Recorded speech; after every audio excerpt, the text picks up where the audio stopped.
All right, today we are going to wrap up section 3. So we're going to talk about the rational zero test.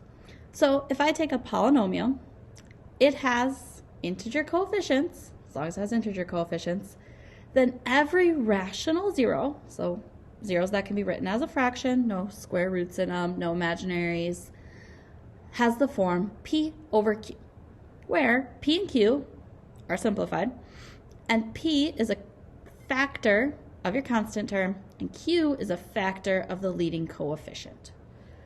Every single one. So this way I can tell what the possible rational zeros are from my function. So let's look at this one. The possible rational zeros. I take my constant and think about its factors. 1 and 3. I take my leading coefficient and think about its factors. 1 and 2. The constant is p. The leading coefficient is q. My rational zeros could be 1 over 1, which is 1, but positive or negative. They could be 1 over 2, but positive or negative. I could have 3 over 1, which is 3. Or I could have 3 over 2, positive or negative. Always positive or negative. So now I have 8 different options. Looking at the function, I don't know what they are. So these are my options to test. We pick one and start testing to see if it's a 0. I like 3. Take my function, 2, 3, negative 8, 3, and I just synthetically divide to see if it's a 0. Bring down the 2, multiply, add, multiply, add. I'm at this point and I know for a fact 3 is not going to be the 0. I don't even need to continue. All right, no skin off my back. Try a different one. Let's try negative 3. Always check the negative option also. 2, 3, negative 8, 3. Bring down the 2, multiply, add, multiply, add, multiply, add. Final remainder of 0, negative 3 is a 0. Boom. But there could be 2 others. Remember, there could be up to 3. So I'm going to take this and divide again. I'm not going to go back to the original. So let's see. I'm going to try negative 1. Bring down my 2, negative 2, bring down that. 6, nope, not negative 1. What if it's positive 1 though? So I'm going to start just from 2, negative 3, 1. Positive 1. Bring down my 2, multiply, add, multiply, add. Ooh, x equals 1 is another 0. Now I see that my remainder is 2x minus 1. So to get the last 0, I would just set that equal to 0. Add the 1, divide by 2. X equals 1/2 is my last 0.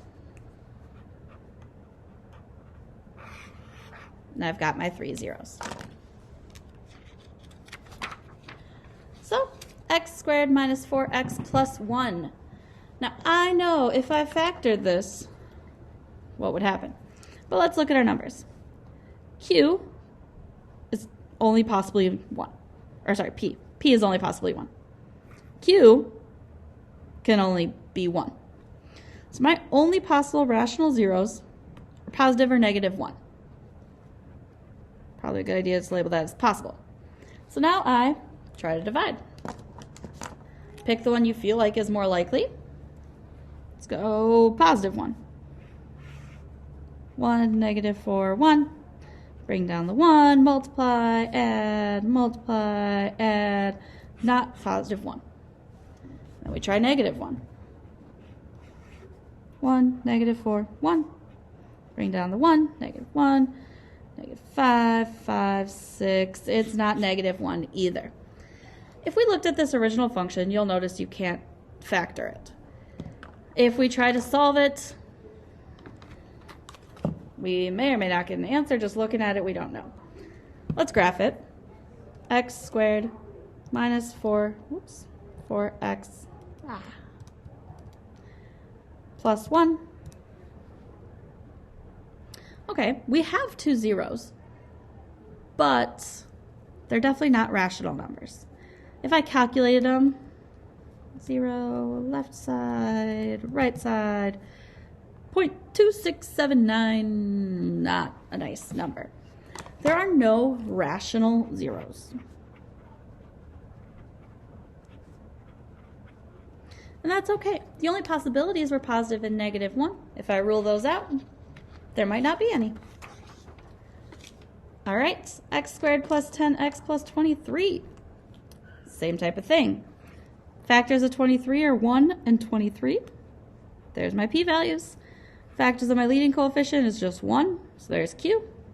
My possible rational zeros are positive and negative 1 over 1 or 23 over 1, which is 23, positive or negative. We choose what we feel like is most likely, and we try it. I feel like negative 1. 1, 10, 23. Bring down the 1, add, multiply, add, not 0. Try positive 1. Bring down the 1, multiply, add, multiply, add, not 0. Try 23, negative 23.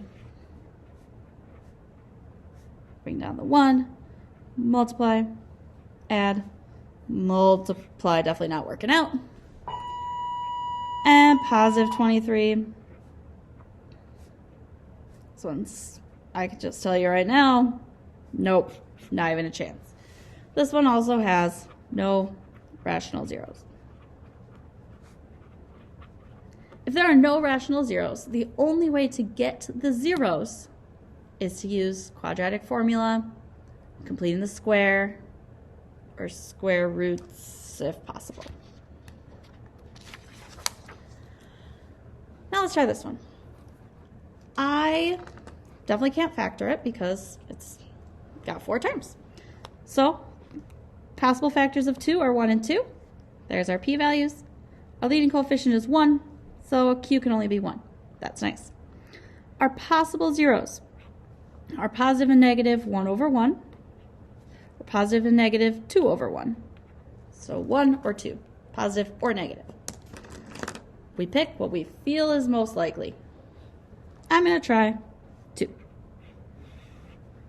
Put in my coefficients. Bring down the 1, multiply, add, multiply, add, multiply, add. 2 is not a 0. Try negative 2.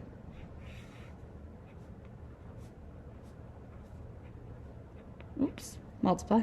Bring down the 1.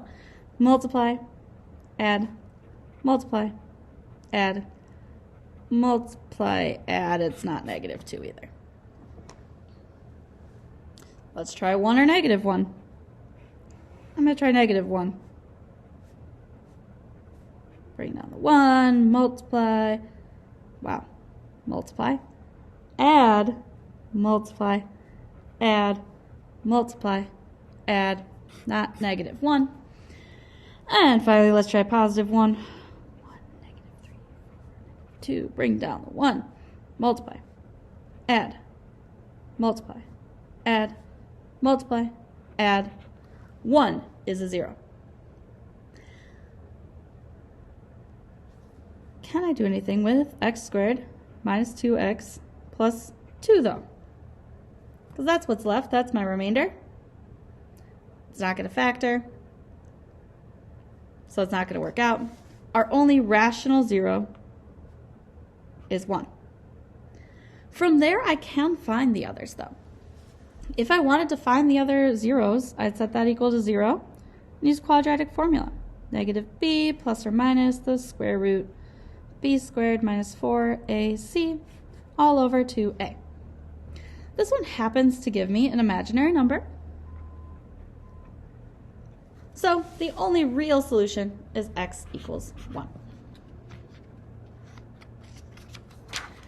And And another one for us, t cubed minus 3t squared minus 15t plus 125. All right, factors of 125. 1 and 125. 5 and 25. That's it. There's my possibles of p. Q. Oh, q can only be 1. Cool. So our possible factors, or possible zeros, positive and negative 1, positive and negative 5, positive and negative 25, and positive and negative 125. 8 different options we could possibly choose. So we pick the one we think is most likely. I'm going to go with 5. And again, there's not really any rhyme or reason to that. My gut's telling me 5. Put in my coefficients. Bring down my 1, multiply, add, multiply, add, multiply, add. It wasn't 5. Okay. Maybe negative 5.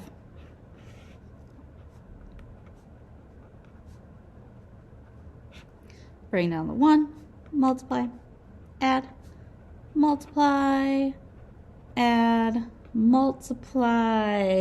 Yes, remainder of 0. I know x equals negative 5 is one of my zeros. Now I look at this, and I know I'm down to x squared minus 8x plus 25. I know 125, definitely not a factor of that. And thinking about it, there's nothing I can do to factor it. If I would try to solve it, x equals negative b plus or minus the square root, negative 8 squared minus 4 times 1 times 25, all over 2 times 1. I'm going to get 64 minus 100. Not real. Only one real solution here. X equals negative 5. And now, one last thing to do with this section, Descartes' rule of signs. So we have a polynomial. It's got real coefficients, and the last term isn't 0. Okay, so you have to have a constant on the end. The number of positive real zeros is either equal to the number of variations in sign or less than that by an even integer. So we count how many times we switch between plus and minus. The number of negative real zeros is equal to the number of variations in sign of f of negative x, or less than that by an even integer. Let's look at what that means. So, possible positive and negative zeros. We're just looking at the numbers of them, not what they actually are. So, for positive zeros, positive. We count how many times we switch between positive and negative. Well, this is positive, so I switch once. Oh, I'm switching back to positive. Oh, I'm switching to negative. We switch 3 times. So there could be 3 or 1. Positive real zeros. For the opposite, for negative zeros, we take f of negative x. So think about when we plug in negative x to all of these.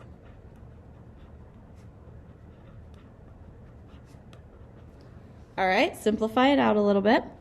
My negative x cubed keeps the negative. My negative x squared does not, but that original negative stays. Negative x here stays negative, minus 4. All of these are negatives. That means it didn't change a single time, so there are 0 negative real zeros. So that means there's 3 or 1 positive real zeros, no negatives, done. So remember, you're counting the switches in signs on that.